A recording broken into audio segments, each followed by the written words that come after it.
Hello, guys. My name is Desmond, and I welcome you to our 2023 online event number 2.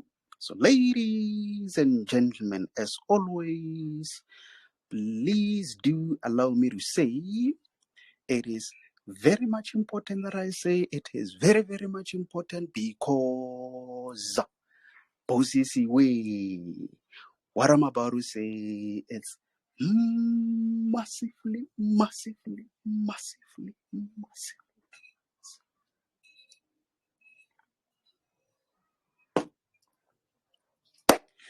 Hey, massively important, ladies and gentlemen, that I say a day without learning something new, it's a day wasted. Leslie them, Leslie's, please, honorable member, precious. Please, please, please, please, please. To me, the two me's. Please do make sure that by the end of each and every gathering that we have, you learn something new. Very, very much important, ladies and gentlemen, over there. So I'm pretty much sure that everyone is well aware that in today, what is it? Today it's going to be that event that we've been waiting for. But before I even go deep, I've actually noticed that there are some of honorable members who actually watch this kind of content on our YouTube channel. So let me just take this opportunity to indicate that it is very much important that you hit that subscribe button, and most importantly, hit that bell notification to be notified of our future uploads. So without any waste of time, maybe for the last time, can someone just quickly confirm before we start with the business of the day, in case if you can clearly see, and again in case if you can clearly hear me when I speak. Let's see, I see Shanti is on the line. Chantel, can you confirm, honorable member, there in Pretoria North, are you able to clearly see and hear me when I speak? Yes, sir, I can. Okay, 100%. So this is that time where I would like to quickly take you through what we'll be doing in today's event. So as you can see there, part 1, this is where we are going to give honorable the guest to introduce themselves, and then under part 2, that's where as your tutor for mathematics, I'm going to pose my question directed to our speaker for today. Part number 3, that's where I'm going to pose all the questions that I received from our 2023 learners, which are directed to the speaker for today. Number 4, being part 4, that's where I'm also going to indicate the questions that I received from the learners' parents. Number 5, that's where our speaker will be given an opportunity to indicate his recommendations and afterwards conclude. So that will be the end for our event for today. So let me quickly confirm, Mr. Honorable Speaker for the day, it's everything okay on your side? Yes, I am all set.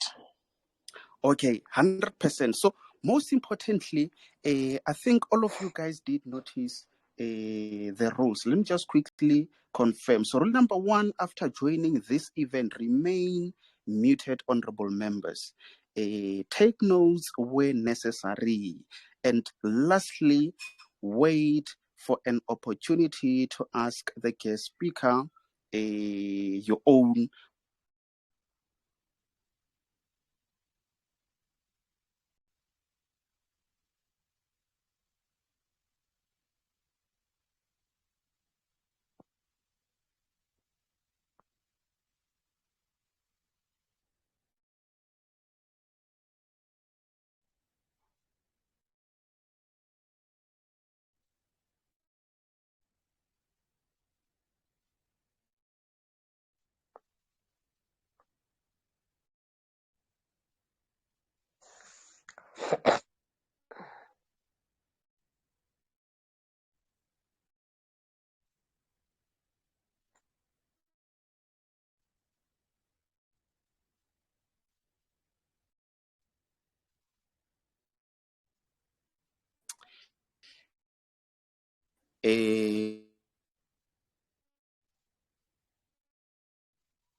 I do not know if it's my network or your network, but we're struggling to hear. So this is what I was about to say. Mr. Martin, let me quickly make a confirmation to say, just in case if something happens to my side regarding the network, let's just make an assumption that somewhere, let me see. How about now? Is it still breaking? I Mr. can Martin, hear you better. is it still breaking? No, I can hear you better. Okay, 100%. So this is what I was about to say. So I was about to say, luckily, I've shared with you the program for today. So for some reason, just in case if it happens that I'm disconnected, you are welcome to serve as a speaker and at the same time as the program director. But let's say if there's going to be that disconnection, which will last, let's say, over 10 seconds, then you're welcome to then move on to the next item while I try to connect.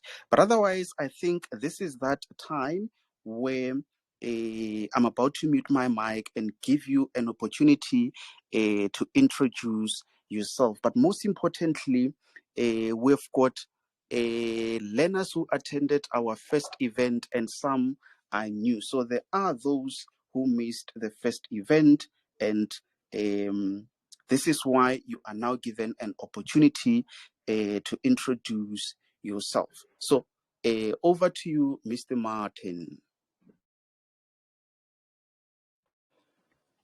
Thank you, Gwena. As you've heard your tutor say, my name is Martin Mudau. Born and bred in Venda. I did my I did my studies there until I matriculated. It suffices to say that I matriculated fairly fair enough that I could get entry into universities. And it suffices to say that maybe of my choice to the studies of the choice that I wanted. I did my undergrad with the University of Johannesburg, where I took a particular interest in health. I am a nurse by training. I then went on to did my diploma in quality assurance with the University of South Africa. I am currently doing my postgraduate diploma in primary health care with the University of Johannesburg also. Beside my job in health as a quality manager, I have taken a deep interest in developmental studies. So my focus is on mentorship, with a particular interest in mentoring learners, those who are entering their teen and those who are writing their matric. I serve as a executive member in a foundation called Bono Foundation. It has its roots in Limpopo and in part of KZN. And then we have a particular interest, or rather a common interest within this organization. It's to mentor students, it's to assist them with applications, and it's just to make sure that they have a smooth sailing throughout their FET phase, which would be your grade 10 up to grade 12, and then those who are in grade 7. We also have a leg in this foundation, which is called the TWAC, which spells TWAC. It's an abbreviation for Teens Who Always Care. And this leg, it's focusing on mental health, sexual and reproductive health, and alcohol and drug abuse. So this is Martin in a nutshell. Okay, Mr. Martin, thanks for that self intro. So I will just scratch that part so that I don't get confused on my side. So let's see. Part 2, this is where I'm only having one question for you. And the question is, why do we study or go to school and afterwards college or university? When do we finish studying or learning? And most importantly, exactly what are we preparing for when we study? So maybe let me just repeat this question for the last time, and then I'll give you an opportunity to respond to that question. So the question is, why do we study or go to school and afterwards college or university? When do we finish studying or learning? And most importantly, exactly what are we preparing for when we study? Mr. Martin, over to you. Thank you for the question. And the question comes in threefold. Why do we study or go to school?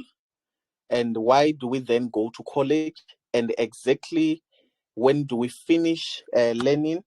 And the last leg of this question, which would go together with the first two parts of the question, is what are we preparing for when we study? And when I was preparing for this engagement, I stumbled upon a book that is written by a very good friend of mine. And in one of the chapters, he then says, the best time to plant a tree was 4 years ago. The second time to plant that tree is today. And I think this will be able to summarize our question in a way that I would love to drive a scenario. So you want to eat fruits, or you want to eat, you want a shade in your house, or you want vegetables. You can't just wake up and say, out of seed today, I want to have food. You have to prepare. There has to be plowing. They then have to be planting. They then have to be watering. And then they then have to be nurturing of this plant until such time it yields fruit. So that's why they say the best time to plant a tree was 4 years ago, because the assumption is in that 4 years you will then be reaping the fruits. Or the second best time to plant that tree is today. So with this scenario, I'm going to break it down into why do we study. So we study or we learn to prepare ourselves for the future, right? Whatever that we learn in the university, I mean, at our respective high schools, it's just but the foundation that prepares us to grasp more when we get to college. So the reason why you would then have to study, and in these different phases, I'm sure you are aware that you will start with your preschooling, you will then go to your foundation phase. This is where they give you the foundation for everything. They teach you the vowels, they teach you the consonants, they teach you words formation, they teach you spelling, writing. So it's foundation, it's giving you the foundation. And this foundation is not to say you're going to end up as a teacher. It's not to say you're going to end up as a doctor. You're not going to end up as a lawyer. You can end up anywhere in life as a musician. But when you have the basic writing and reading skills, you will then be able to comprehend information when it's presented to you. Secondary to that, you will then have to go to your intermediate phase. This is where now they are polishing that foundation. And then after that, they will then start giving you bits and pieces of testing whether you've comprehended the information well. And they introduce you to something called the FAT, with further education and training. So here, that's where you get to say, I think I'm interested into accountants. I think I'm interested into the arts. I think I'm interested into tourism. I think I'm interested into the science. I think I'm interested into the agricultural sciences. So you then get a chance to play around your choices. But even in doing that, you are not certain, because now this is a 15-year-old, a 16-year-old who's bestowed with the responsibility to choose a course. But post that, you then go to college if given afforded an opportunity to do so. And this college prepares us for two things: professional work, which would be, if you go to college into accountancy, it prepares you to be an accountant. If you go to a law school, it will prepare you to be a lawyer. If you go to a medical school, it will be prepare you to be a healthcare professional. And if you go to an education campus, it prepare you to be a teacher. However, out of the university space, this is where you get to meet your real self. You are away from your parents. You are away from your primary socialization. If you are lucky, or I don't know if I should call it lucky or unlucky, like myself, I grew up in Venda. I studied with the University of Johannesburg. It's a big university, and I had a chance to move in between that university and the University of Johannesburg. So you get to learn culture. You get to learn who you are. You get to learn your limits. You get to learn your discipline, if any, or your inabilities. There are things that you thought you liked just because your parents were telling you to do so. So you get to explore yourself outside there. Some people come and they register for a course in health only to realize they're not even interested in health. They're interested in sports. Then they will end up dropping up that course and take the course that aligns with what they want. So basically, the studying, it's a process that develops you and molds you into being. And into being, we're talking a holistic person that would be spiritually, mentally, physically, and otherwise fit to make decisions. And I try to shy away with saying that taking a degree should lead you into a job, but taking a degree should lead you into exploring your abilities. So when you finally pass that engineering degree, it doesn't mean you have to go now and find an engineering job. You have to then go and find, with the skills and knowledge that I want, what is it that interests me? I have a very particular interest at heart. We are gathered here in this gathering, talking about something that is education related, that is assembled by an engineer training, and somebody from the health science is talking to you, or I'm from the health science as well as in management, School of Business Management. I'm now telling you education things because these are things that we're interested in. But we have this knowledge because of the training that we got through learning. That is your grade R to grade 12. We call it learning. And then studying, this is your grade 12 up until you graduate. And you never get to stop studying. That's the unfortunate part. When you graduate, you've just gotten your first qualification, but you're not done studying. Currently, I have a project that I'm doing in my house. I have to learn the dynamics of these things. I now have to be able to calculate, okay, if I need this brick compared to other brick, how do I calculate the surface area to make sure that I buy the correct quantity? So learning never stops. You'll constantly learn. When you are on social media and you find new content and you go and research on that, that's learning. When you find something that with a particular interest and you go and research, so it's learning. So the foundation that you get through learning and studying, it prepares you to then be able to do your independent research and come up with data that you will be able to use to make decisions. Thank you.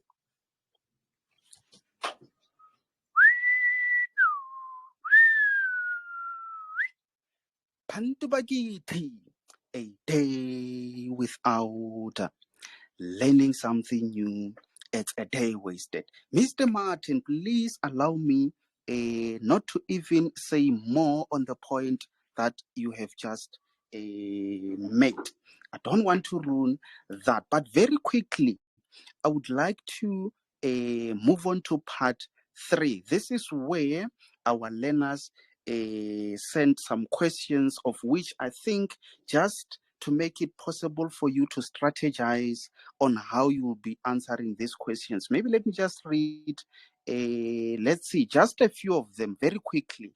And then once I'm done with the last question, I will then go to those questions one by one. This is also to give some other learners an opportunity to understand which questions are coming, so that in case if you want to ask a question, try not to repeat a question which was included on this list. So This is the first question, Moleboge. There's a learner who asked, not in any order, honorable members. I'm just reading these questions in that order in which they were received. The first one being, how do I stay focused at school, considering peer pressure, being shy, less confident, less confidence, and also coming from a poor, I assume honorable member was saying poor background. The second one being, as a learner, I understand challenges we are facing in high school.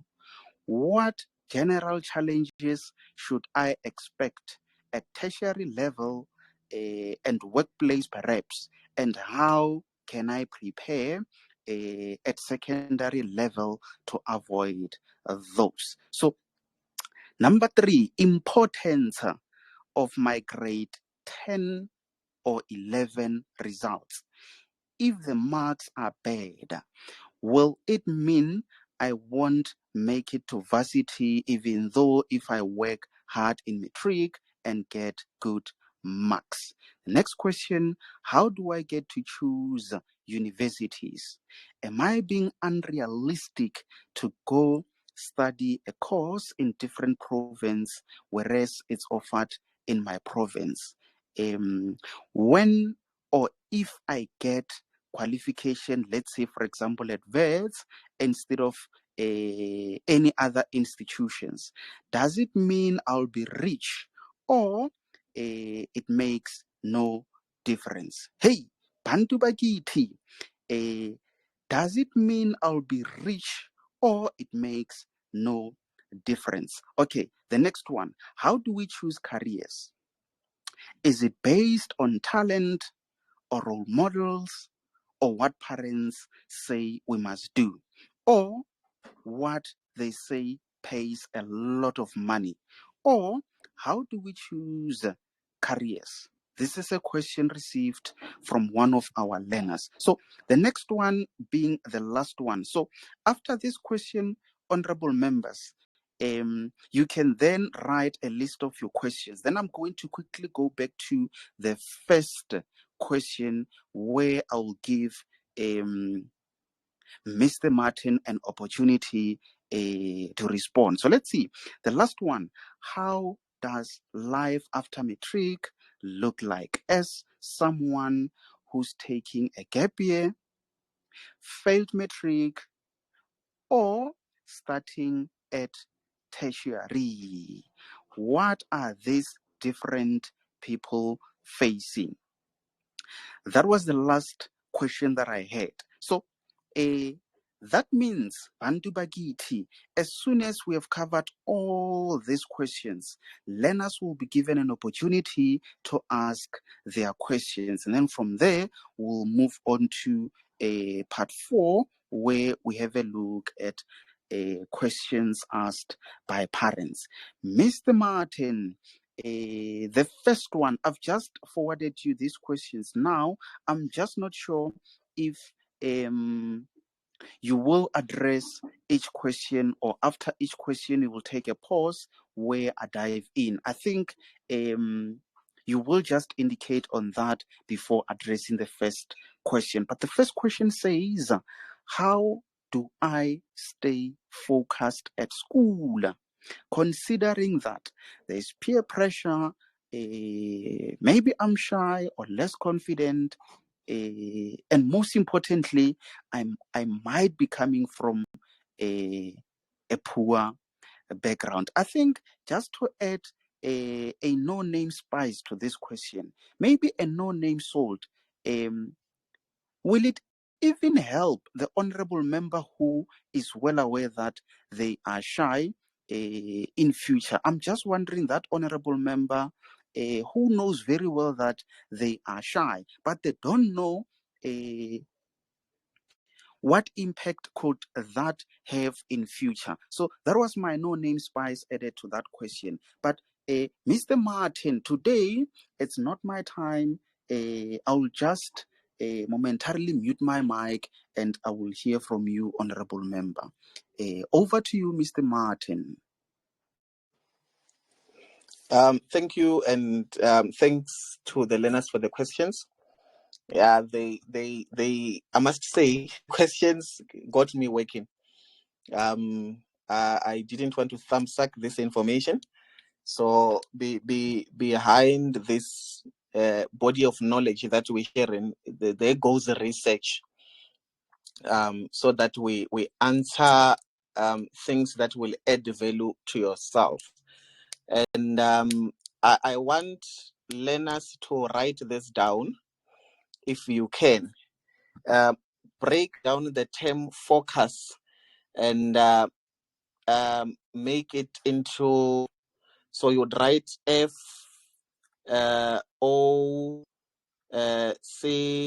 FOCUS going down, and then I will give you pointers. So someone is a psychologist who did this, and he said that being focused is following one course until it is successful. I'm going to say that again. Following one course until it is successful. So you'd understand that the letter that starts each one of these makes the word focus. So following one course until successful. So for the learner who's wondering, how can I stay focused? You need to have a course. You need to have something that you're looking forward to. If you are a matric learner, your course is to say, I want to see myself having matriculated. That's the course. If you are like me, you can even say, I want to see myself having matriculated at such and such a mark, right? So that is being specific about your goals. Once you have that course, the mission does not really matter. So how you get there, it should not be a problem, but getting there should be the main course. So that is the one thing that you follow in. So which means every single step that you take each and every single day as you wake up, you ask yourself, is this helping me to get to the course? An example, this is January and you say, I want to pass my matric at an average of 50%, right? We're going for the bare minimum. At an average of 50%, which means I need to include 3 hours of studies each and every single day.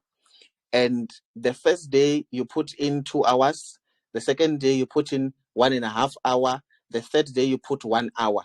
So you're not improving, you're slacking. You then have to ask yourself, is this helping me to follow the course? And if it's not helping you to follow the course, which means it is not important, leave it behind. If you have a partner and this partner of yours is now demanding much more time that you should be for investing in your studies, leave that partner. You'll find another one as you go. Because is this partner helping me follow the course? If you have friends that you think they're not helping you to get to your course, leave those friends until you find or you finally get to the course. The mission is, how do I get to this course? How do I get to where I want to be? And don't be rigid about the mission. If you're thinking studying for 5 hours will help me get there, but every day you're trying to study for 5 hours, but after that 5 hours you do not know anything, you need to study to think of something else. Maybe I should cluster myself with friends and study them. Then it would reduce that 5 hours that you were studying into 2 hours, because somebody will be bringing a different concept, somebody will be bringing a different concept, you bring a different concept, we discuss this concept, and then we get there. So we have not changed the course, we have just changed the mission. So in a nutshell, that's how one should stay focused. And there are things that we burden ourselves with. The background. You see, the background, it's not our choices. It's not our doings. It's our parents' choices. It's our parents' doings. And we have no control over our backgrounds. But we do have control over our future. Because now this has everything that we want to do. Your background may affect you because you might not necessarily go to the private schools. You may not necessarily have the best study guides, but with the little that you have, how you use it to maximize your potential it matters. So it should never be a point where you find yourself seated in a corner and saying, I'm not able to do this because my family does not have the means to do so. Then you are literally inheriting things that will hinder your progress each and every single day. I've sit with people that comes from background that is nothing, and they are your top leaders in different organizations. And I've sit with people that have everything and they didn't amount to anything. So basically what you get from your background should not necessarily influence how you live your life, but your intrinsic motivation, being motivation from within, should be able to surpass the challenges that you're facing with your families. Yeah, I mean the backgrounds that we come from. I have an example. I don't know if it's appropriate because I didn't run this past Kwena, but he's here doing great, and he's from a village that, yeah, probably there's 2 or 3 graduates from that village, but he's here, matriculated top of his class, graduated best, and he's doing great. I know this because he's my friend. And really, if somebody was to sit and say, I'm from this background and I didn't get this and that, somebody could use the very background that you will be bringing forth as motivation, and somebody uses that very background as demoralization. So I don't think we should focus on our backgrounds, but we should focus on the course that we want. If you want to be somebody someday, follow that course. How you get there should not be a rigid road, but you can go there, and even if you fall, it's okay. But the thing is, I'm focusing on where I want to be. Thank you. Right. Ama-files ayaphuma. Hey, moleboge. Skip ama-files. Hey, I Mr. am here. Martin. Okay. Very quickly, Bantu Bakiti. We are therefore going to move on to the second question. Let's see. The question which was answered was, how do I stay focused at school, considering peer pressure, being shy, less confident, and coming from a poor background? Okay, now I got the second question, which says, as a learner, I understand the challenges we are facing in high school. What general challenges should I expect at tertiary level and work place perhaps? And how can I prepare at secondary level to avoid them? Okay, no. In this case, I understand the honorable member is interested in knowing future challenges at tertiary level and in the workplace. Mr. Martin, I'm about to now mute my mic and give you an opportunity to respond to the question. Over to you. Thank you. I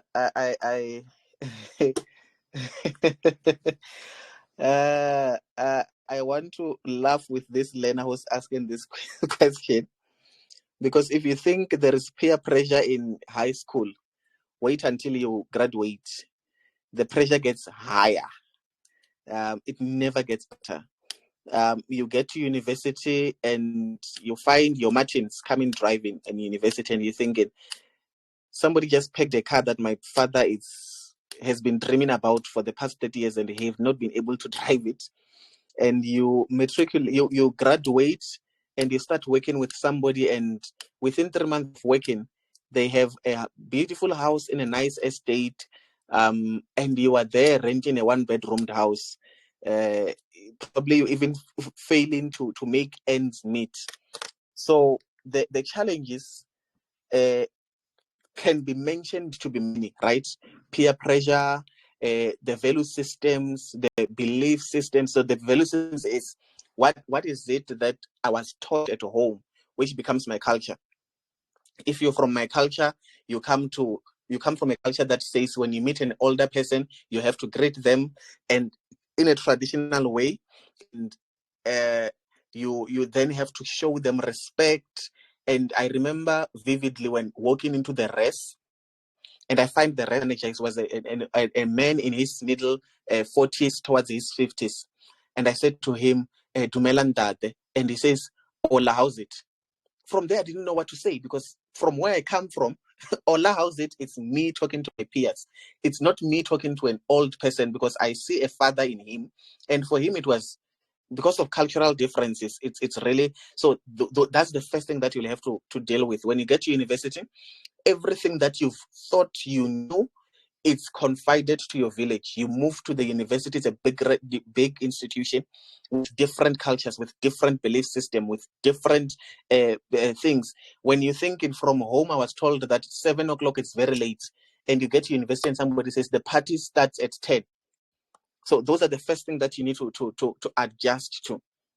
So as I said, we can mention so many challenges and we can never name them all, because they will be different based on what you're studying, where you're studying, the group of people that you're studying with.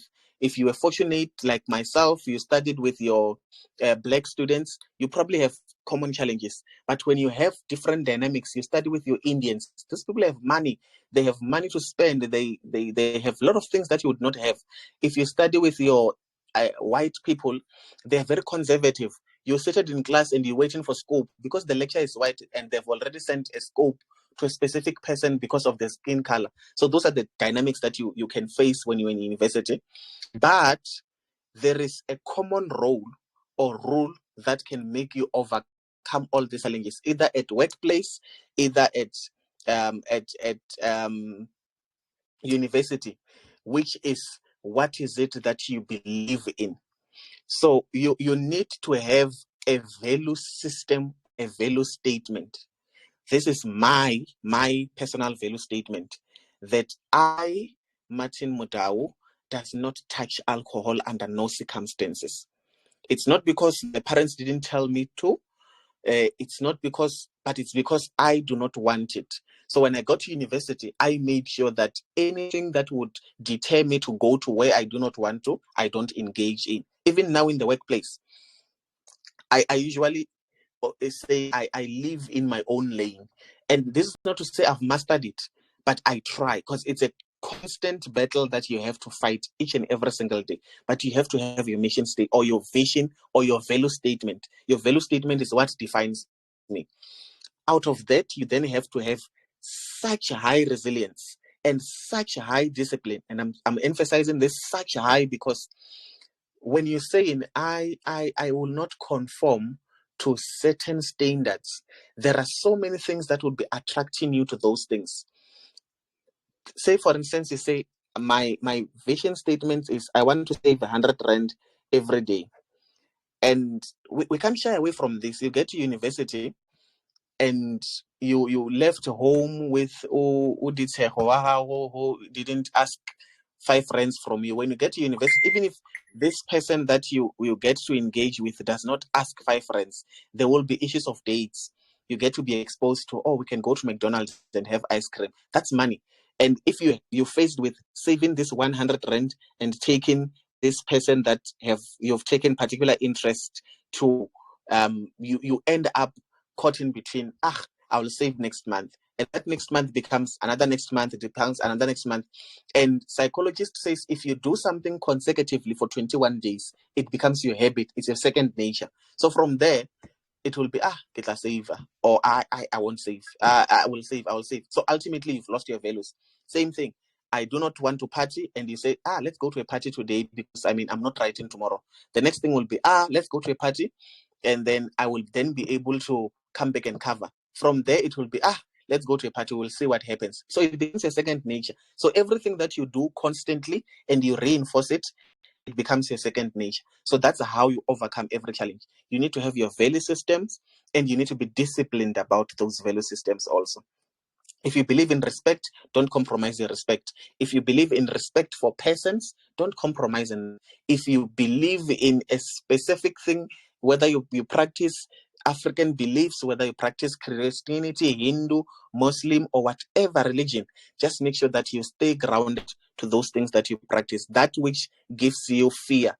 So when you fear something in the supernatural realm, you will then be able not to disregard that, because that which you can see, you're able to maneuver around. But the powers that comes from the supernatural realm, you will then be able to uh, offer respect to it, with the beliefs that there is a reward for respecting that.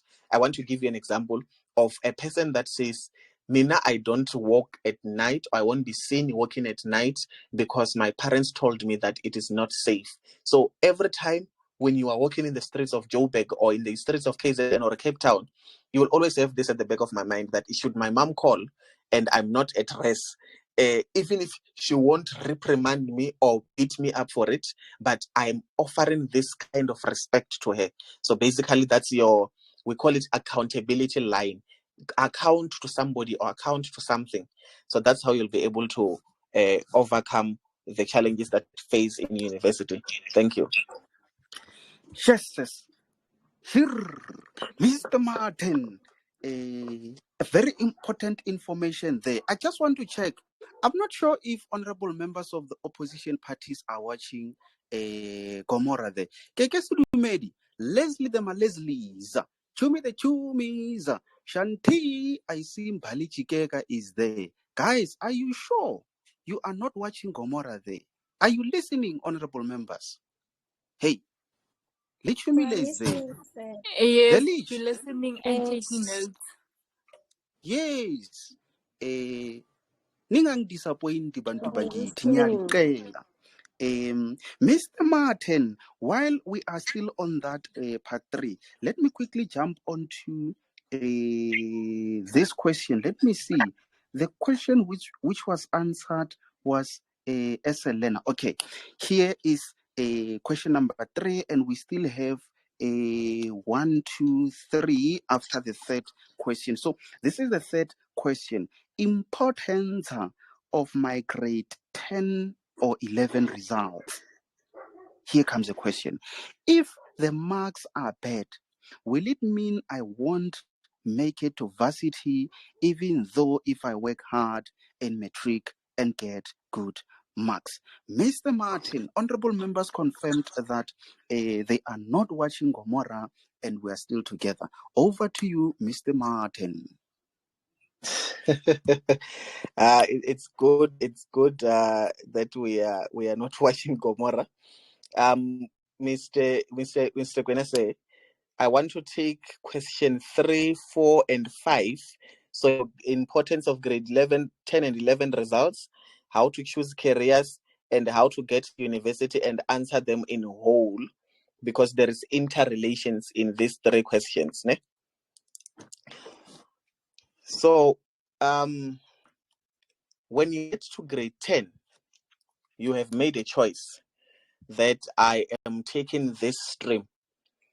And if you went to a high school with fair teachers, they would have given you the possibilities of all the streams that you choosing, right? They would have guided you. In our high school, we had something called career guidance at grade 9, preparing us to choose the streams that we wanted to venture into. So they would tell you, if you want to go to medicine, for instance, or law or teaching, you would then have to take specific subjects and at a specific combination. You can't have physical sciences and maths literacy, because that combination would not allow you to have entrance into the university. Or you can't have arts and then commercial, what is this, the home economics, and then take tourism, and then take maths literacy, because that combination is way too general for you to be able to specialize into any field. So we had such in our high school. But emphasize on the importance. Remember when we started, we said the best time to plant a tree was 4 years ago, and second best time to plant that tree, it's today. So what this means is your grade 11, you are entering into what we call the further education and training. It gives you a basic, right, of everything. Whether you are into accountancy, they start introducing you to them. Can I just take a second?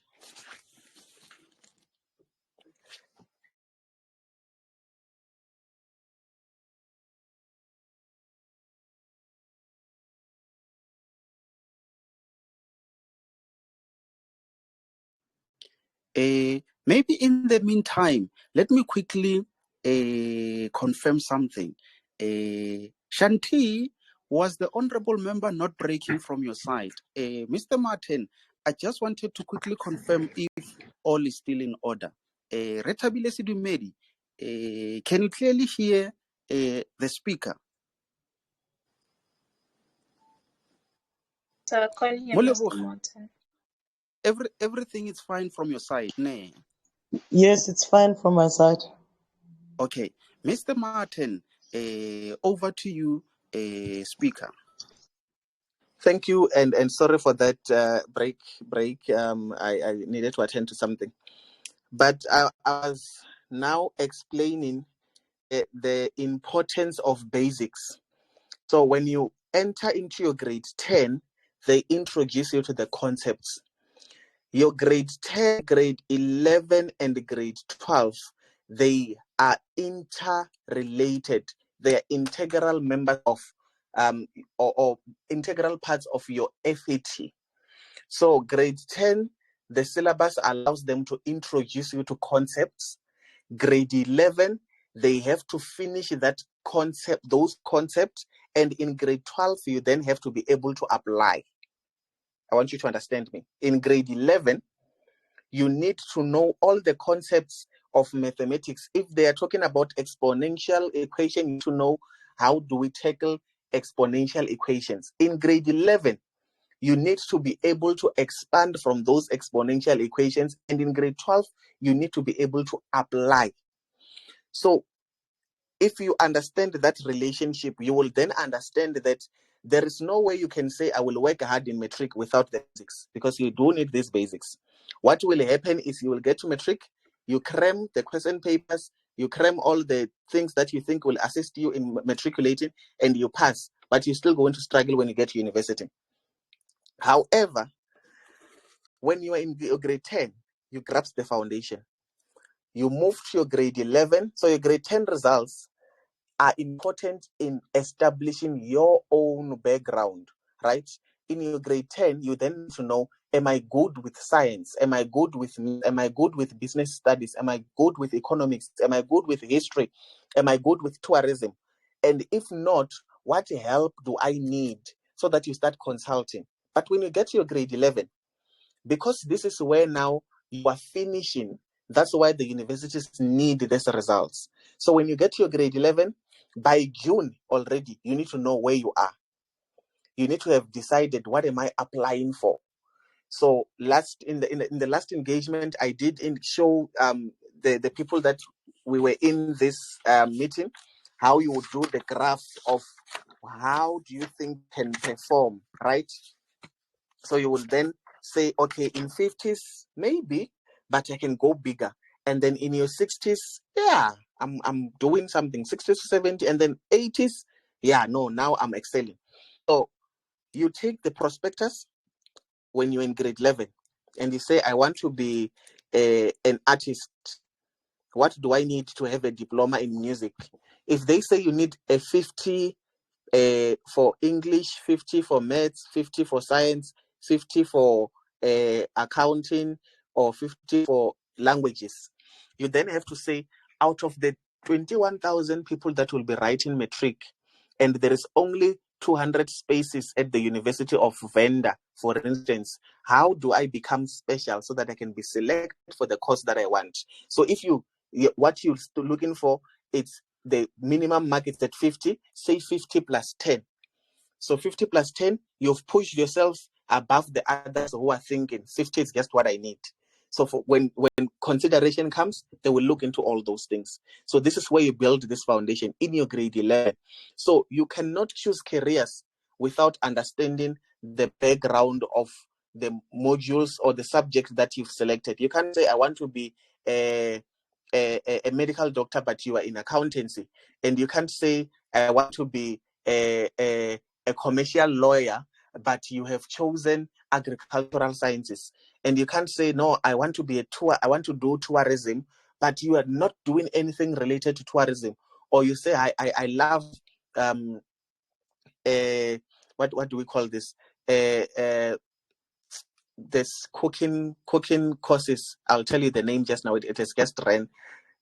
Culinary schools, but you have no subjects in home economics, then there is mismatch in your grade 10 and grade 11 choosing of subjects, as well as mismatch in your grade 10 and grade 11 marks towards the careers that you would have wanted to do. So I think if you grasp that, you will then understand the importance of grade 11 and grade 12 results. And then there is no such thing as I will work hard in matric. No ways. Because in matric, you have to finish the syllabus from grade 10 to grade 12 within 8 months. And in that 8 months, you take out four weeks of recess, actually 6 weeks of recess. You are now left with 6 months or so. And then you take the weekends and everything. You literally have just 5 working months. By working month, I mean Monday to Friday. So the bulk of the time has been taken out by other things for you to finish the syllabus. You won't be able to finish the syllabus without the basics. So the universities will give preference those that has better foundation, because the universities don't want to see if you can cram better, but they want to understand, do you have the necessary foundation?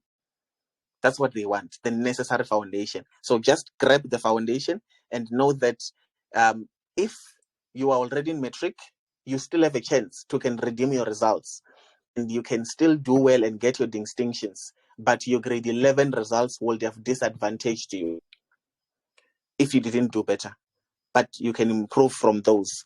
So I think I have answered selection of careers and that. And then another thing is that you cannot choose a career out of what the other people are doing. You unfortunately, we are wired differently as individuals. Likaba banaba momuwani, and one becomes a professional mahlalela, a professional person that sits at the corner the Indian shop, and then the other one becomes a lawyer or a doctor or whatever. So you need to know your strength, you need to know your weaknesses, and you need to know how can I best maneuver this so that I can have the career of my choice. And Steve Jobs, if I can quote, and he says in his that you need to find joy or success in what you enjoy. And he further goes on to say, I'm glad I found mine. This is when he was being asked why is his devices so different from other devices and like your Microsoft. And he said, because I wanted to be exclusive and this is what I like. And I will encourage everybody to go out and look for what they like until they find it. So you need to choose a career towards something that you're passionate about. You can have a role model that models you into what you love, but don't take a career because so and so have taken the career and they drive in a Mercedes Benz, or so and so have taken the career and they have. Because success, it's not about the amount of money that you'll make. Success is about, do you have peace of mind at the end of the day? After doing everything that you would have gone to work to do, does it gives you peace of mind at the end of the day? We have people who are accountants in the big the big 5 banks in South Africa, and statistics have shown that these people, they work so hard and they get so much money, but they all of them on drugs, or most of them on drugs, because of the amount of hours that they need to put in just so they can drive that May incentive. And this is not to say you can't do it. You can, but do at what cost, at what expense? We live in a world where mental health is such a great thing. So if you take a career because your parents said so, remember that you're the one that has to go to bed and tell your conscience each and every single day that you are justified in your activities that you executed at the workplace. in my writings, I've indicated a number of times that I would choose to work with people that are voluntarily and happily indicating the interest in working in a specific field where I'm working. And this is my approach. Whenever I'm given a task, I always ask, are you interested in the activities that we're about to take? And if not, I'll be glad to tell the deputy director to say, hey, can you please change so and so? And I won't say they're not interested. I'll say they won't be able to execute this because of the challenges. And I will put it nicely because I choose to work with people who are happy and interested in what they're doing. So when you're passionate about it, you'll give it your all. It's said that the society still have expectations of us, but your mental health should take priority. And I speak highly mental health because of I have a particular interest in the psych. Also, this is something that we do not do in our Black communities. There is something called a genealogy.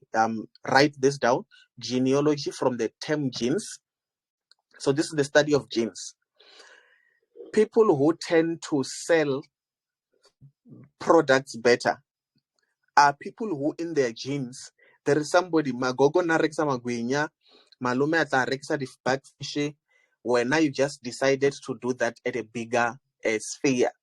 So you end up selling some. But you can't just wake up and say, I am going to be a singer. With no, you've never sang at a choir at church, your mother have never participated, or your father have never participated at a choir. And this is not to say it's not important, but it will help you in identifying yourself better. So identify yourself in line with what is it that my people from my generation are strong with. And in doing that, also identify their weaknesses. I'm from a generation of people that drinks alcohol. They don't drink, they abuse alcohol. And I've taken a conscious decision that I do not want to be in this lineage. So in identifying their strengths, I'm also be able to identify their weaknesses, and I prioritize what I want to take from my genealogy. And I can capitalize on that which they were able to do.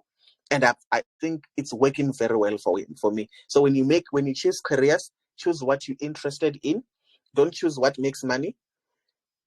Mechanics that are fixing cars under the tree, more monies than people who are seated in the office. The money is not about how much you take home. It's about what you do with the little money that you have and the contentness that comes with it. A person that stays go mukukung in Alex might be very much happy as opposed to a person who's sitting in a mansion in Senten. And I'm thinking, yeah, people might say, but this analogy, but the fact of the matter is, at the end of the day, it's what gives you peace.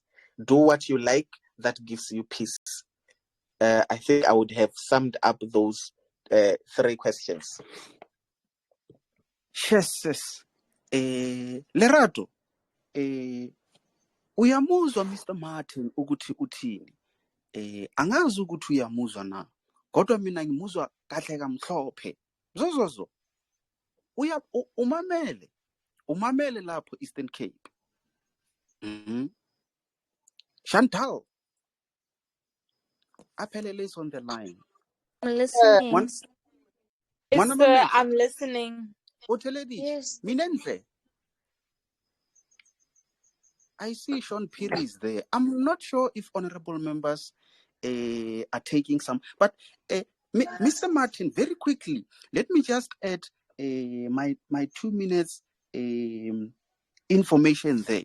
So I always tell honorable members that if you are in grade 10, you actually have, let's say, less than 3 years to prepare for the rest of your life. Let's say for some reasons, uNkulunkulu ukunikeza more 80 years after you pass your matric. So just think about this one, honorable members, to say you only have 3 years to prepare for 80 years. So you can't afford not to be serious starting from grade 10 and say, I will start being focused in grade 12. You can't prepare for 80 years in just less than 1 year, honorable members. Please, Bantu Pakiti, please make sure that in this type of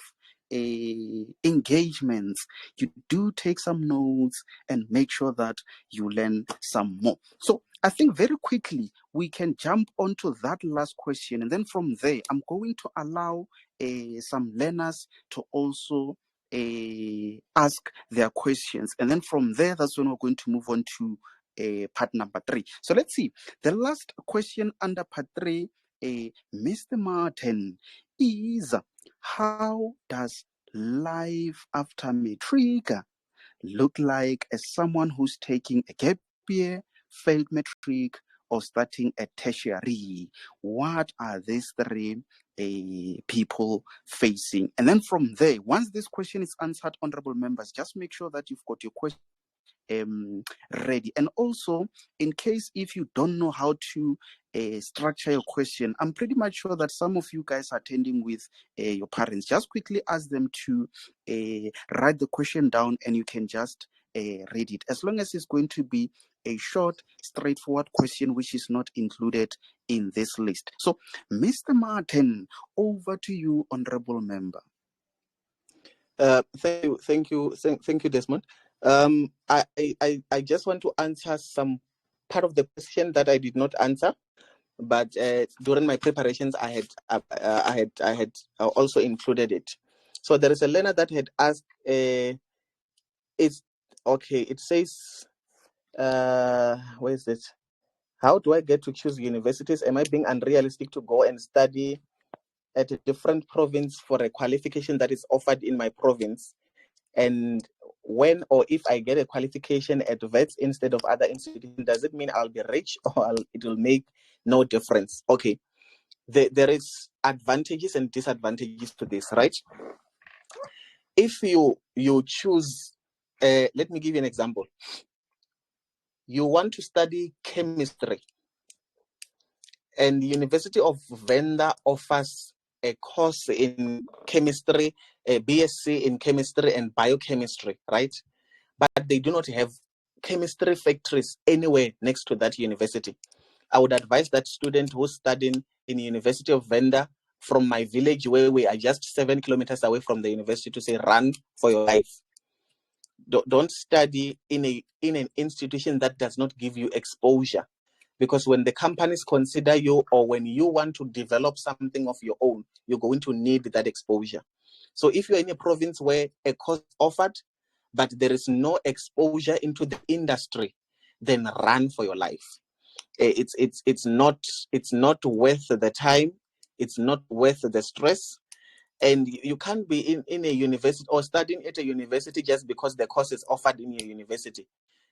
Studying now has become relatively cheaper, right? NSFAS can cover for your studies provided you pay.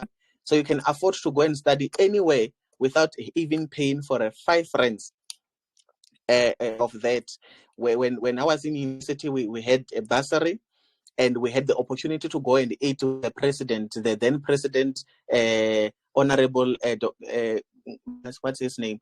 Jacob Zuma. So every quarter would have a chance to go and eat with him, provided we get to pass well. And it didn't matter from which part of the world, or from which part of South Africa you were from, as long as you are passing and you meet specific average, then you would go and have that lunch. So you can study anywhere, but just make sure that where you're studying, there is an opportunity for you to be exposed to the industry. If you're interested into mining, don't do your geology at Venda where they do not have any mine, even if it's just an open mining or not even a deep cast mining. If you can choose an institution where they will be able to offer you the exposure, go there. The second part of that question was, does a qualification from VETS means money? No and yes. So there is something called the university rankings, right? And these university rankings are determined or derived by the amount of research that a university does. So you can have a qualification from VETS and go to a company and become an intern to somebody who has a qualification from the University of Venda. But having graduated from a research institution, it assures the employer that you are able to perform your own research. You have undergone an extensive training of finding the information, and then given any role, you might be able to develop quicker within the institution. So if you are to consider universities and you have the ability, you can start considering from your top maybe 5-6 universities: your Wits University, your UCT, the University of Johannesburg, Rhodes, Stellenbosch, UP, and then from there you then have to say, okay, if I'm not able to get space from this university, so which other university I go to? And then you can, but you can't really be saying, as long as I'm in a university, more especially at a planning phase. At a planning phase, we need to be specific. I need to be at one of the best universities, because being in the best universities, if I sit and I'm employing somebody, and this one person comes from one institution that is deep in the rurals, and they're applying for a skill that I know that a person that went to UJ or VES is already technologically savvy. They studied where there were Wi-Fi's, they had access to a lot of networks. I'll definitely employ somebody from the best universities, but it's not a standing thing that everybody from VES earns better. Where sometimes they earn less, sometimes they earn they're not even employed, but it gives you advantage, and it gives you more greater exposure to be in a big university, not necessarily Wits. It could be a University of Johannesburg, it could be a Stellenbosch University, it could be a UCT. I hate racism, but it could be a UP as well. I'm trying to think. Lately, there is your Cape Town, what is it? University of the Western Cape. It's really coming up in the rankings. But now there is a university in Mpumalanga. Yeah, people hardly knows this university. It's probably less than 10 years old. The foundation is not that good. So if you are choosing, let it be amongst your choices, but it can't necessarily be your first choice. And then to tackle now this last question that was posed, life after matric will never be simple under no circumstances. Take a gap year, you already thinking that the people you matriculated with are a step ahead of you. That's its pressure. When you matriculate and go to university, you already thinking, when I matriculate, will I get a job? That's pressure on its own. And when you failed and you are repeating, you're already engulfed by the fear of, will I pass this time around? And that's pressure on its own. So at all these fears, you are experiencing life with a certain push of pressure. And you need to be able to withstand this pressure so that you don't find yourself in a mental institution or having to commit suicide. But also, you need to be extremely, extremely disciplined, because when you have an opportunity to go to university, it might just be that one chance for you. When you have an opportunity to think your choices, you can't afford to now idle around. Immediately when you are taking a gap year and it's January, you then have to be starting thinking, what that I want? How do I get there? What? Because if you're thinking, I want to do health sciences, but I'm not sure, by the time it is end of May, all the health science courses are closing. So you now have lost 5 months into idling, and then the next thing you know, you've lost the entire year, and you didn't apply to anything. And when you have an opportunity to rewrite matric, oh, I love these people. I love people who rewrite their matric, because they are true to themselves, right? They don't go lead the noise that says, because you've written matric, you have to go and hide at Gauteng somewhere and not show your peers that you didn't do well. These people are truth, and it takes swallowing your pride to rewrite your matric. It takes swallowing your pride to say, I made a mistake, or I didn't understand, I'm going back and I'm going to give it my all this time around. I take so much pride with those people. And I have nothing more to say in this, but to say you will be experiencing life with different pressures, and you just need to know that how many balls do I have in my hands? Can I afford to throw these balls away? Or when I throw this one, will I have a chance to meet it along the lines of his life? I love the analogy that Kwena gave right now, Simon gave, when he says you only have 3 years to prepare for the 60 years that is coming. So when you sit at home and thinking, I think I want to take a gap year, say, I want to take a gap year so that I can structure my life better. And that becomes your focus. So you can't take a gap year and just wake up and sleep. You need to take a gap year and structure your life better. I need to take a gap year so that I can identify myself. So when you take that gap year, you have to wake up every day and say, who am I today? And who am I in comparison to who I want to be? And what is it that I need to do to make sure that I get where I want to be? So it is never easy. To simplify it, it is not going to be easy. It is constantly going to be a challenge after a challenge, a challenge after a challenge. Thank you. Yes, yes. Well explained, well summarized. Bantu Bakiti, you cannot wake up and sleep, wake up and sleep, wake up and sleep. Bantu Bakiti. This is that time where I'm going to be taking some questions from honorable members of the opposition parties. Guys, we'll do it the same way we do our lessons. You just mention your name and I will recognize you, honorable member. So whoever who's got a question, mention your name and I will recognize. I'm telling you, Muleboge, even if you just rise on a point of order and say, Mr. Martin, how are you? I'm telling you, you will be answered, honorable member. That's a valid question. So anyone who's got a question, Bantu Bagiti. Chantal. We've got Chantel on the line. Anyone else who also has a question? I think we'll just take a few and then Mr. Martin will summarize. The second one with a question.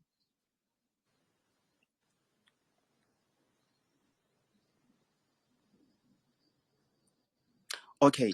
Chantel, you are recognized, honorable member. What's your point of order? Okay, so I'm upgrading 2 subjects, right? I did my matric last year, and I must say, at times some days are better than the others, but most of the times, like, it just feel like I feel very demotivated because it's like I did it last year, so is it worth it me doing it again? So yeah, just like some advice. Okay, Chantal, thanks for that question. So I'm not sure, guys. I'm about to give Mr. Martin an opportunity to answer that question. Isn't there any last question, honorable members? Hey, Moleboge, I grow up when I have which question. Can I quite lesson? Get over I guess I say. Let's see. Sean Perry, are you sure, honorable member? Chantal, hi. Ningang disappoint bantu ba. Mwana ba meja? The Leslies. Nie. Kabelo. Haibo. Amatambo Sure. ami avu. Someone is on. Okay. Sean Perry, on what point are you rising on, honorable member? You are recognized.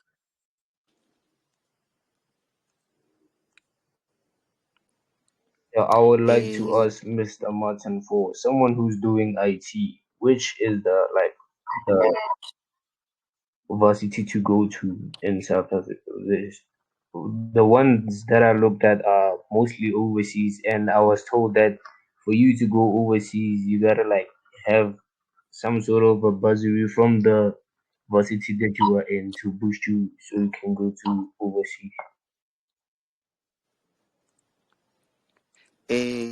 Mr. Sean, thanks very much for that question, honorable member. I think, Mr. Martin, those are the questions from honorable members of the opposition party. I'm not sure if you can quickly tackle those. And then lastly, I've got only 2 questions from parents, and then from there we'll be approaching the end of our 2023 online event number 2. Over to you, Mr. Martin. Okay. I want to. It's Chantel Chinyani, ne? Yes, sir. Okay. I want you and I to have a dialogue, ne? For just Yes, 2 sir. questions, and then I'm thinking that this dialogue will assist you. Chantel, why are you upgrading? Because I didn't reach the minimum for what I wanted to do, the minimum mark requirement. The minimum requirement, ne? Yes. How many marks do you need for that? I didn't do well at all. I didn't, just flopped. No, I mean, how many marks do you need for the course that you I need want? like I think I need to get 50%. Yeah. 50%, right? Yeah. And how do you plan to But I get need 50%? 60. Thank you, I which means you are listening. Yeah, I need 60. Yeah. Okay, and how do you plan to get this 60? I've been working and studying How are you and studying? YouTube videos. Like You will I've listen gone to YouTube back videos. to my work, yeah. And also Okay. this Now, platform also. okay. Okay. Now I want to ask you last question, and then I'll take you through it. Ne? Why do you think you did not do well? What do you think went wrong? I worked last minute. Like in term 1, 2, and 3, I was like, I thought I was doing something, but my mental health wasn't in the correct state. And then I tried to push for finals, and then no, it didn't work because my SPA was so low even. So Okay. Now thanks for that, ne? okay, If no you problem. listened, if you listen to me, I asked why, how, and what. And because out of this, you should then have had a moment to sit and say, why am I upgrading? So when you know the why you upgrading and how many marks or how much should I be having for me to get courses that I want, and how am I going to get there, and what did I not do right last year, you then have an opportunity to structure your year fully and invest your energy fully towards what you want to do. So what you want to do should be your first motivation. So I want you to do this exercise with me, Ngwaneso, to say, I will take for interest's sake, you want to study music, right? Yes. Then you will write it down to say, I want to study music. And then you need 50% plus 10% so that you can study what you want to study, right? Yes. And then underneath there, you will then draw. If you have a red pen, please use a red pen. And just underneath this 50% plus 10 mark, draw a line and then cross over any other number that may appear beneath 50.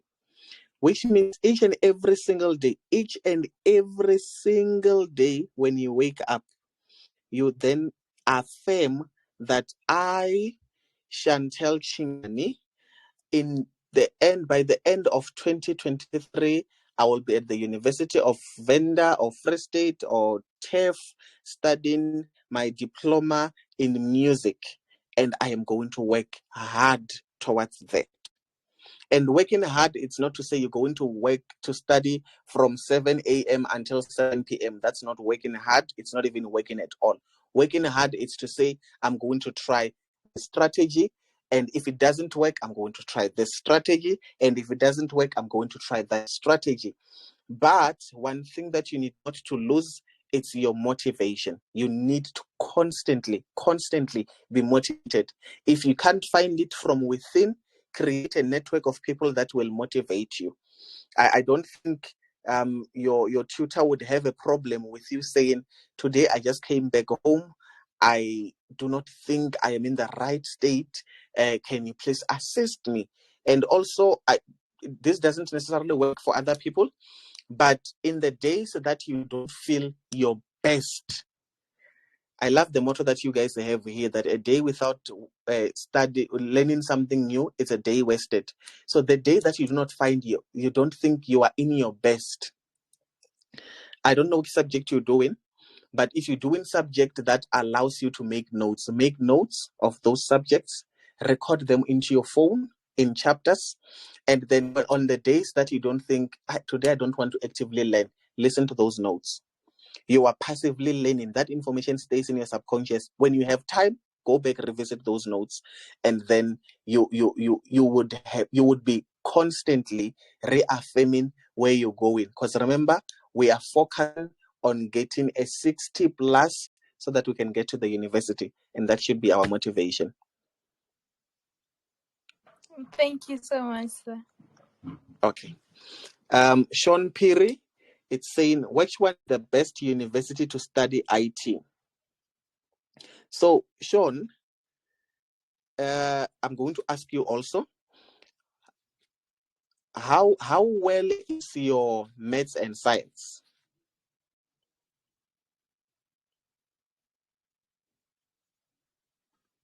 So Sean, it's not that good, but I'm trying. you're trying, right? Okay. I want you to look into the two universities, make a comparison, and apply from those universities, right? Go and look into the computer systems at the University of Johannesburg. And go and look into the computer systems or the whole department of ITC with the Tshwane University of Technology. Those are the universities that are listed, to my knowledge thus far, with the better ITC infrastructures. University of Johannesburg, with its background in research and its interest in artificial intelligence or the fourth industrial revolution, they have made a great change. If you were following these issues, back in 2013 and 2012, University of the Johannesburg is the first university to pilot online application, which is now used across the whole university, all the universities in South Africa, with an exception of maybe your Medunsa. The experience is very poor thus far. When you check lately, I think just a month ago, they were launching their first bus, and everything that is being done within the University of Technology, University of Johannesburg, has become digitalized lately. So you will then have a great opportunity to study and be able to partake in activities that are happening within the university. They have great infrastructure for computer systems. TUT, they do not have the best infrastructure now, but they have a model that a module that they do in their second and their third year. This module, what they do in, you have an opportunity to create a prototype, and that prototype, if you do it well, it might just expose you to your first big gig. That's if the prototype is unique. They would have given you things that they want you to produce, but they also allow you to play and flex your muscles and your understanding. And also their requirements are a little lesser compared to the requirements in other universities, and it will give you the exposure. We're moving into fourth industrial revolution. It doesn't matter where you study, but what matters is what is it that you bring in that is different from what we already have. What is it that you bring in that enhances what we already have?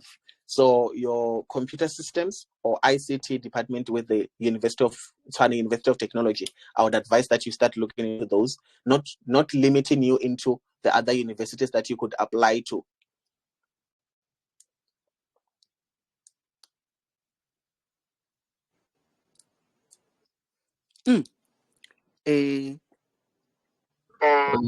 Sean, Are you answered?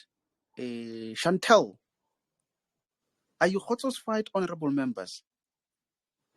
Yes, I am. Yes. Okay, Mr. Martin, maybe very quickly let me add my no-name salt.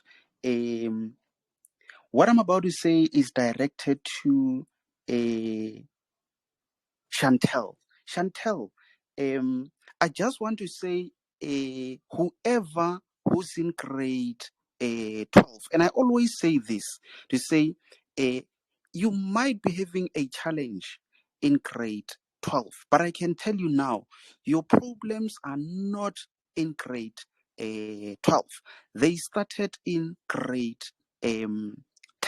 So that means very, very much important that even though you are in grade 12, start checking the textbooks in grade 10, study those on your own, and once you feel a bit confident, then move on to a grade 11 textbooks. Study those, and then that's when you can focus on your grade 12 problems. So you need to always understand that your problems are not necessarily starting in grade 12, but you might find that they started in grade 10. And then this one is directed to, let's see, actually everyone. Let me say to everyone, you need to work harder than your tutor or your teacher. Mr. Martin, this is what I assumed when I was in um, high school. I assumed that if my teacher during their time in high school, if they passed, for example, let's say a mathematics, physical sciences, life sciences, or whatever subject they are teaching me, if they got 50%, I always assumed that possibly they have 50% worth of information for me. So that means if I only rely on the information that they provide, I'm most likely to get marks around that. So that's what I mean when I say work harder than your tutor or your teacher. If you want to know if you are in the right track, just make sure that when you compare the amount of effort that you apply to your to your studies, make sure that you study or you work harder than the manner in which your teacher or your tutor is providing you with an information. So I think it was worth adding to what you've indicated, Mr. Martin. But very quickly, I think I will have to scratch this part 3. And in summary, I will just read out those 2 questions that I received from parents. And the first one says, how can we support our children during their high school time? How can we possibly contribute towards their studies and encourage them to pay more attention on their studies? And then the last one, what can I do to avoid costly first year fees while my child is still in high school? What possible steps can I take to make costs after matric less? Mr. Martin, over to you on that one. And I think if you like, you can somewhere dive into that last part where you share your recommendations and then lastly conclude. And then from there, that will bring us to the end of our 2023 online event number 2. Mr. Martin, over to you. Thank you, Kwena. And for the parents that are actively involved in the learning of their children, I deeply how do I say this?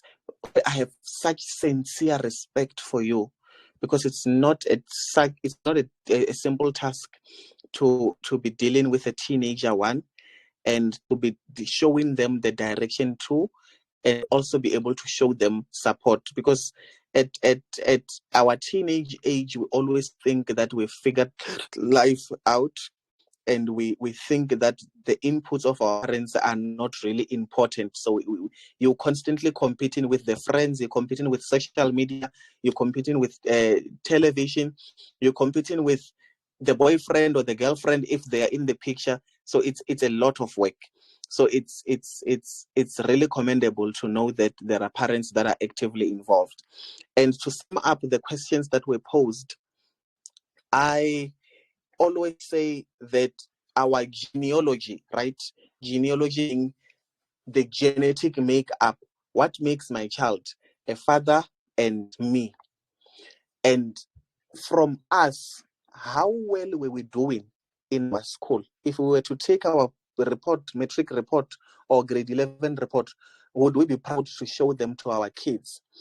And if you understand the two dynamics that makes these kids and their genetic makeup, it will then be simpler for you to support them from the understanding that they are human beings with inabilities, just as you had inabilities. You can't then say, I'm expecting my child to give me 100% when you yourself could not make that 100%. It's not to say the children should not perform better than the parents, but this will allow you to support them from a point of empathy, because it is very difficult to be producing a report when you've worked extremely hard to a parent that does not appreciate your efforts. Having seen you having sleepless night, having seen you not watching TV, having seen you not using your phones sometimes, and they still say you are not doing enough. And this is the best you could do. So that demoralizes the children. So for us to support our children, we need to understand our children. We need to understand their abilities. We need to be actively involved in each and every step of their way. When they have a homework, we need to know, what is this homework looking for? And how can I best support my child to make sure that we get this information together? Not to write the homework for them, but we get the information together so that we can support them best. And secondary to that, we need to be empathetic towards their needs. And we need to, because parents, and I'm talking from vacuum because I'm not a parent yet, but I have assisted or mentored most of my nephews and nieces who are now at universities, and others have graduated. The mistake that I did when I was mentoring them has always been thinking that they are as able as I am. So when they produced a certain standard, I would say, but I did better, or you could have done better. And it was when I realized that these are individuals of their own that I then be able to support them better. So when they brought what they did, I wanted to understand with them, why are we here? How best can we improve? Is there a need to improve, or do we just sustain? And if we're just sustaining, and we are sustaining at 50s and just so we pass well, what needs do you have? Do you need, what needs do you want, so that we can be able to assist you in sustaining? So understanding our children, one, supporting them and being empathetic, two, providing them with basic resources, three, and there is this notion that phones assist students study. I agree and I disagree with it also. So we need to have access to their phones, because you would have given a child a phone with unlimited access so that you say they have access to searching information. But if you do not want to know the results of what they're surfing on the internet, you will be sitting on talk the entire day with the data that you bought so that you can support them towards studying, and they don't provide the results. And they're saying, I'm studying. So when your child says, I'm studying, you need to understand their studying system also, and if it's working. If your child studies and they're not making notes, you need to have a way to assist them, give you the information to indeed check that they were studying. And if they make notes, you need to be able to read through the notes and ask them questions so that they can ascertain that indeed they were studying and they understand what they were doing. So that's how best we can support our children. Let's give them the love, not even the money. Money, it's okay, we can give them, but we need to give them love first. We need to understand with them. So if a child says, Mama, or Papa, I have maths and science, but maths it's difficult for me. Don't yes, no pass maths, but right now it's difficult for the child. Understand where the challenge is, find them the relevant tutors, and if possible, support them in making sure that even if they do not give you the 80 that you were expecting, at least at the minimum, they have the 50 to cross over. Because remember, this that we're preparing them, it's not just the matric certificate. Not having that certificate can mean the inabilities to access so many opportunities in their life going forward, because everywhere they knock, they're still going to need this opportunity, this paper that they might not be having. So let's support from that point. We don't want them to be the kids from next door, but we want them to be the best version of themselves. So if my child does better at their 30s, let's just make sure that at least they move, even if by 5%, they have to constantly be improvement. They can't move from 30 and go to a 70 altogether. And also, we need to love our children. And I'm emphasizing love because, yeah, it's a challenge. It's a challenge for a lot of parents that somebody defines love by giving you a house to sleep over, food, but you're not really coming down and talking to the children. Children have diaries where they write in, my parents do not love me, my parents do not love me, because they're not able to sit down and have conversations with you. So let's be firm in our parenting, but also let's be fair in understanding that the times have changed and we need to meet these times that are changing halfway. In doing that, we still instill the values. So I think I would have answered the first question on how to support the children and contribute positively towards their studies. Studying is just but a point of the holistic being. This person becomes holistic when you love them, when you encourage them, and when you meet them emotionally, when you meet them spiritually, when you look at their physical being. Is my child tired? Is matric taking a toll on them? Are they having good relations with the environment? Because you can't have a child who's in matric who goes to school, come back and sleep every day, go to school and come back and sleep, and you say, no, which means there's a problem there. We need to find out, why are you coming back and sleeping each and every day? What is the problem? And we need to diagnose this problem as early as possible. We live in a society where we have access to so much information. Somebody might just write in their status to say, if you feel like everything is too much, you commit suicide and it's normal. And your child internalizes this information that they meet on social media and they make it their reality. The next thing you know, you're busy focusing on the report. You live in the emotional, you live in the mental, and you live in the physical being of this person that makes them whole. And you have a child that will be listed on a newspaper at the end of the year, but they won't be there to read those results because they've taken their own life or worse. So that's just what we need to do as parents. Support our children as a whole. And what can I do to avoid costly first year fees while my child is still in high school? And what possible step can I take to make cost after matric less? It's simple, right? You can't, and unfortunately, the child doesn't. Oh, I know what I want to say, but it sounds rude. So the child grows and they go through phases. And in these phases, parents understand that ultimately these children will end up into matric. And you when they're in matric, post-matric opportunities, they need to be there. Be it they go to an FAT college, they go into a skills center where they're going to learn skills, or be it they go into a university where they're going to be prepared for corporate. But the learning should have started as this child was growing, so that by the time they matriculate, they would at the very minimum have money to travel from where they are from to the university, and they would have had money to at least register and pay for at least 3 months renting as you figure out how to raise the money, the rest of the money. But I do not encourage any black parent who earns less than 500,000 per annum to even say, I will pay for my children's fees. It's flipping expensive. The minute your child starts matric, you need to be starting looking into the NSFAS. That has to be the first thing that I always tell my niece, that if you do not apply for NSFAS, you might as well change your name and not use the same surname as me, because that is the opportunity that has been afforded every black child to learn for close to nothing or for free.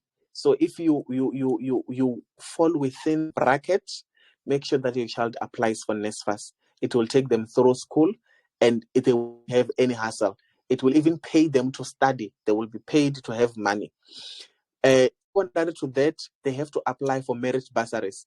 If a child is applying at 10 universities, they need to at least apply to 50 bursaries. And you're asking yourselves, where do we get these bursaries? The phones that we have constantly are updating us on information about companies. If you are from from Limpopo, Mpumalanga, KZN, you go to each and every single department, they have a bursary.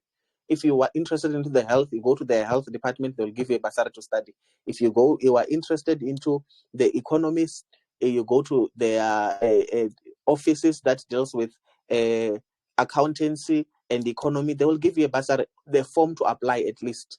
So at least you would have placed yourself in a better economic state to survive university. My fees at university, just in first year alone, there's somewhere around about 60 something thousand, including residences.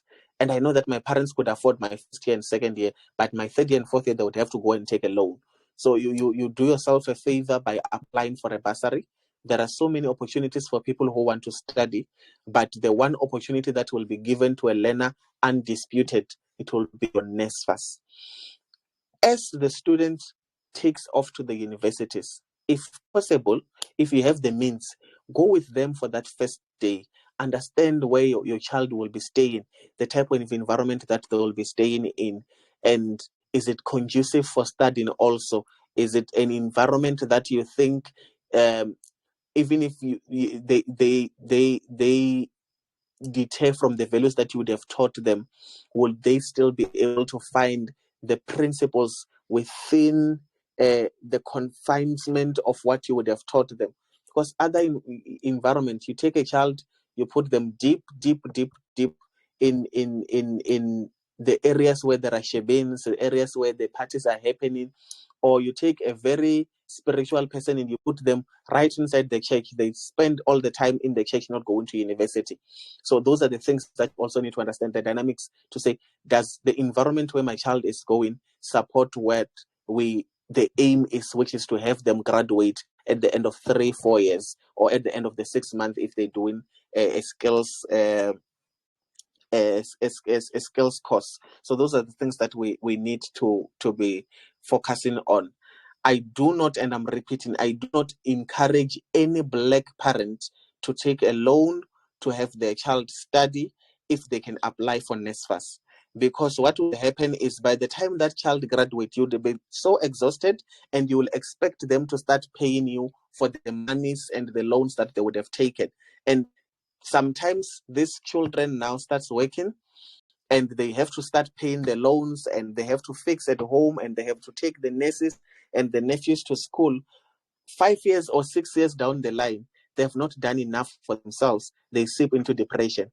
So you'd have a child that goes to work, come back and drink their depression, and at the end of the day, you've created a poverty cycle. So that's what I would advise parents. And I'm saying this with reservations that I'm not a parent yet. I might not necessarily have all the information of what it takes, but the advice is, if you've not applied for NSFAS, wait for the day that they are the opening of the NSFAS, go and apply for your child. And if you do not have adequate savings, try, even if it's pay whatever from your pockets, Because if you take a loan for first year, you still have to take a loan for second year, you still have to take a loan for third year. It will be a lot of loans. You'll even resent your children for going to school. So find avenues to fund their studies by bursaries without taking loans. It will make you and the journey of them being in university very, very simple. Thank you. Mr. Martin, thanks very much for that. I think what I can do is to scratch this one. But you just mentioned something. Merit bursary. Yes, yes. Bantu Bagiti, that money is very nice. I'm telling you, very, very nice. I didn't know about what they call merit bursary, but that was me at varsity with distinctions, and I was lucky enough to get a bursary. Jiggy, jiggy, they say, oh, you qualify for a merit bursary. Merit bursary. In land, merit bursary, okay.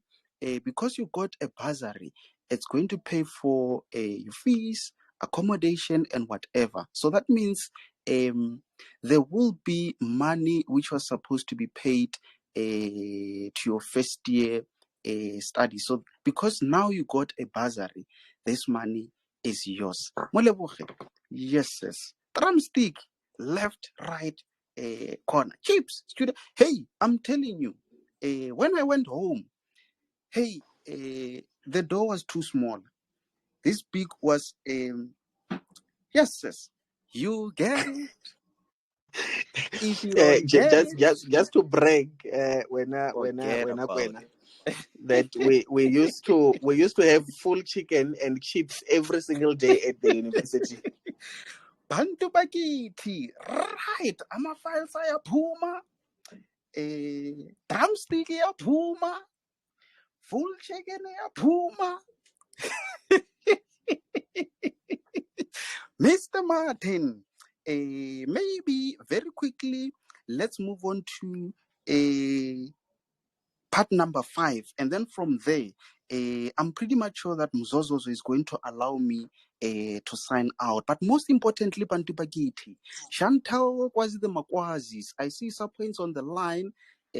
Ako Keke, let's see, Koketso Jaini, Heban Kolahano is there, Kuli Kuli, Ayandam Kize, Kabza Kabelu, Mwanama Mecha is there, Mbali, I see Mzozo, Shanti, Leslie, them are Leslie. Yes, Bantu sir. Bakiti. I'm asking you guys, maybe as soon as we close this event for today, just whatever that comes to your mind, can you just, those good words that you always say to me via inbox, we'll just comment to thank Honorable Speaker there, because it's unfortunate. Honorable Speaker is doing all this out of love, Bantu Bagiti.